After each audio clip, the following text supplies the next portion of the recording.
मैं एक संकेत करना चाहता हूं, स्वतंत्र भारत में भी अब तक हिंदू मुसलमान के नाम पर राष्ट्र का विभाजन के बाद भी भारत में हिंदू एक नंबर का नागरिक नहीं है। क्या जरूरत है शासन तंत्रों की, राजनीतिक दलों की? अगर स्वतंत्र भारत में भी हिंदुओं को मरवाना ही था, अल्पसंख्यक बनाकर मरवाना था, बहुसंख्यक बनाकर मरवाना था, तो स्वतंत्रता की आवश्यकता ही क्या थी? मैं प्रश्न करना चाहता हूं। दूसरी बात है, शंकराचार्य के पद की अनुकृति पोप की गद्दी, दलाई लामा जी की गद्दी है। सुन लेना चाहिए, भारत में सबसे प्रथम गोरी चमड़ी का व्यक्ति कौन आया था? सिकंदर।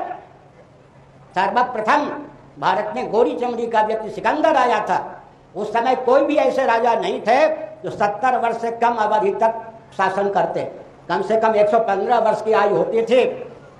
जब से सिकंदर आए उसके बाद गोरी चमड़ी के साथ रोटी बेटी का संबंध एक होने लगा, तब से पतन की पराकाष्ठा हुई। किसी दंडी स्वामी से मिलकर के सिकंदर ने यह प्रेरणा ली और उसी के आधार पर पोप की गद्दी चलाई गई।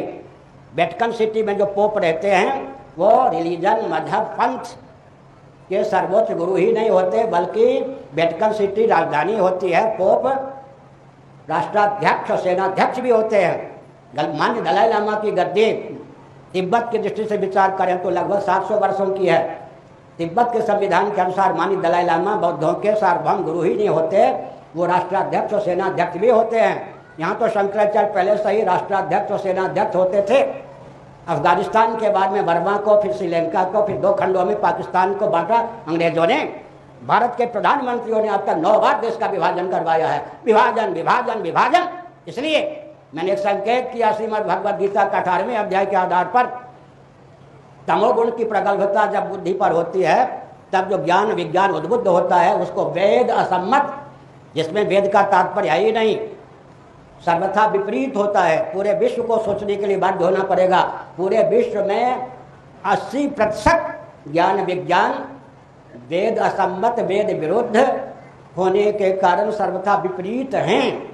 उदाहरण के लिए विकास की परिभाषा, उसके क्रियान्वयन की विधा ही अपूर्ण है, विस्फोटजनक है। सबसे पहले मैंने उदाहरण दे दिया।